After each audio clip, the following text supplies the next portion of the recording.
Maggie here. So you heard the breaking news in my community post, right? Yep. Unfortunately, the Captain Gantu won't be appearing in the upcoming live action of Lilo and Stitch remake, and I'm going to be talking about it because it is really disappointing. So let's get to it. Before I do, you guys, if you guys really enjoy this video, don't like this video, share it with your friends and family, and of course, don't forget to subscribe to be part of my Help Our Club, as well. Check in the description below to follow my subscription platforms, as well. Subscribe my husband, Kaim Kendry, guys. Please make sure you guys are subscribing to his channel, be part of his wolf pack, and of course, please, if you guys in the literary agency, please get my husband a contact via email, and make sure you pick his book by by anytime soon because he is trying to make money off of it. And the title of the book is called The Red Scarlet Violin. It's based on suspense, thriller, and of course, the top of all that is Irish folklore. So give my husband a chance, and hopefully, he can be a successful writer and make a lot of money. Okay, love you, Kaimi. So let's get to Gantu now making an appearance in the live action of Lilo and Stitch. So I came this across on X today, and I feel like I was about to get my hopes up that this Lilo and Stitch would be phenomenal. It's gonna be just like in the original movie, but I was dead wrong. So according to the Hollywood Handle, they said that Captain Gantu will not appear in the live action Lilo and Stitch remake, and I'm saying to myself, like, God freaking damn it. Like, what is Disney's problem? You know what I mean? If you guys don't know who Gantu is, right? He's the iconic character, right? Even though he had a minor role in this movie, but he is totally badass. You know, he's this alien looking creature. He has a combination of the humpback whale or, the killer whale that is, mixed with a shark, right? You can see it by the, likeness between the two, right? And he's supposed to go after like Stitch, right? Going back and forth with his gigantic ship and try to get Stitch back into prison. That's how it's supposed to be, right? But nope, ain't happening. Because you know how Disney is. They every time they try to get our all our excitement has been taken away. And I'm just want to be honest, right? Whatever happened to the original, voice actor opinion? Where's his say on all this? Because we had our hopes up that they made that announcement saying they're going to have Kevin Michael Richardson, who plays Gantu, in the role. But what happened? Did they decide just like, oh, it's too much? We don't have enough money to pay for him. Which, in that case scenario, how much is the whole production of Lilo and Stitch live action? I'm just curious. Only a freaking $100 million? Are you kidding me right now? Within that budget, you can at least have Gantu in the live action. People, come on, like give me a break. You can at least fit him in there, but you had the councilwoman, you have all these alien creatures as live actionized, right, based on the anime movie, but you didn't bother having Gantu in the freaking live action. Are you kidding me? You know how people are going to be so freaking pissed off because Disney doesn't want to follow exactly like the anime movie. And I just want to like add something that little critique here. If you guys get my drift of what I'm complaining next about this live action movie, right? Why is it that we're going to have not only one, child service worker, which is current Bubbles, that is, right? Right?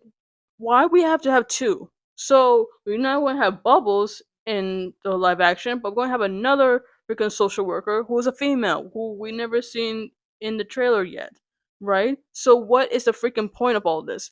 And plus, to on top of all that, we see that the director released this screen test of how Plickly looks as a female, so we see how it's supposed to be, right? Like exactly like in the anime movie, right? Having Plickly dressed like a woman, and the director decided to scrap that, saying quote unquote, oh, we tried. That's all he had to say. Nothing else. Nothing but saying like, oh, we're gonna put this in the anime movie. I hope fans are like gonna like it because we're gonna put Blakely exactly like how in anime movie, like he's like disguised as a woman, because he's a freaking alien. No, he doesn't say that, and that pisses me off. Especially some fans who are really pissed off. You know what I mean? I mean, you telling me that this is all you got? You didn't decide to use that idea? You freaking idiot! Like honestly, I don't understand director's point of view sometimes. I really don't. You know? Because whenever you try to make something unique and something that's based on childhood movies for starters, right? You don't start, coming out of the blue saying, "Oh, we tried. We don't know what fans want." When clearly it's right in front of you.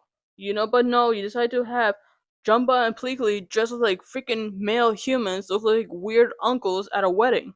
Or seeing like two guys who practically know what they're doing, like they're back at the Hangover movie. Who knows, right? Especially the guy who was in the Hangover movie, Alan, playing by Zach, Garfalix or whatever his name is, right? Playing jump of all actors, you know what I mean?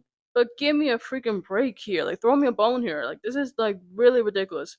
And the only, another thing I have another complaint about is how they want to cover up Nani for some apparent reason. And I want to be honest with you guys, if you guys don't notice this, right? If you see in the anime movie, right, where Nani is in her hula, looking outfit, right, with the blue top, like almost like I don't want to say bra, but more like some kind of like crop top kind of thing, and she has a skirt to go with it, right, and a nice Hawaiian flower on her hair. Yeah, we don't see that in the anime movie because you know why? And I'm saying honest, this is totally my opinion. It's because the left is going to go after the actions by Nani because they're going to say that it's supposed to be a kids movie. Why is it so sexualized? Why is Nani supposed to look appealing? We don't want that. Let's just cover her up. And to tell you the truth, by seeing the sneak peek, and you guys can see it too, like she looks like she works at a hotel or something, not your typical like waiter. The only thing that is showing skin is David, because to tell you the truth, the only reason why he's showing skin is he's a typical Hawaiian guy who's doing performances, blowing fire, whatnot. That's probably why they did it, right? But for Nani, we gotta cover everything up.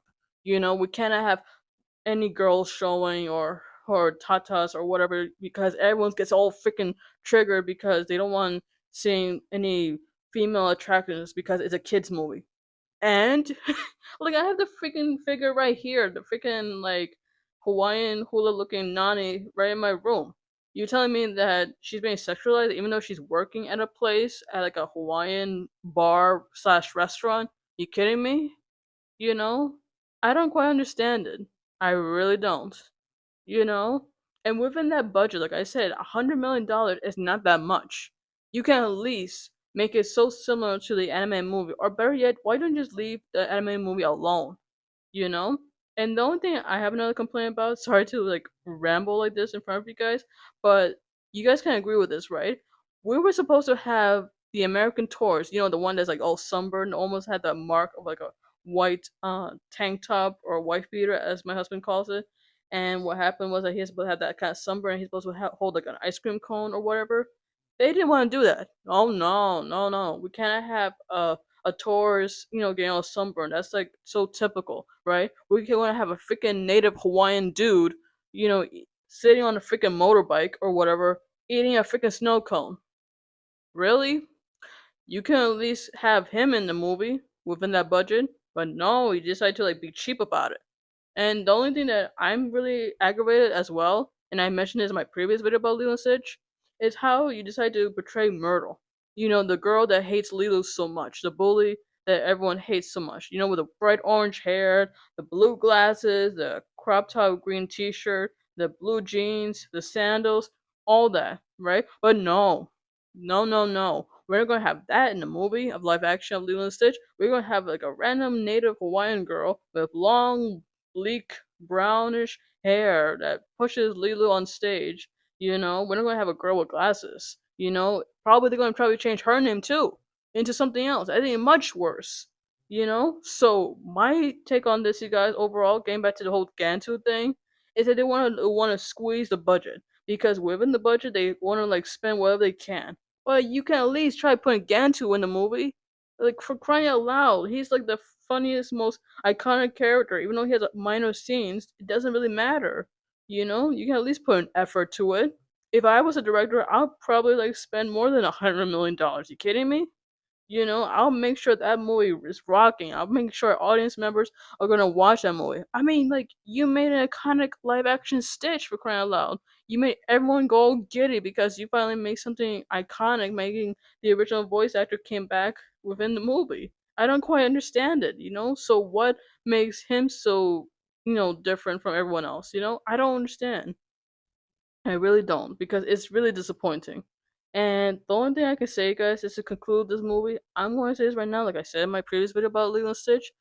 I don't know if it's going to happen that this movie is going to make any money whatsoever. I can tell that within the time frame, it's probably going to be a hit or miss, but definitely like in the borderline of being a miss because they change so many things within this live action and they don't make anything unique, based on the anime movie. It seems like they decided to like scrap everything they did so far within the budget supposedly, and they just came up with this. Huge disappointed, you know.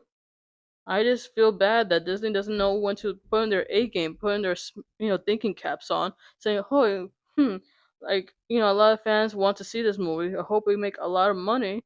Yeah, like good luck with that.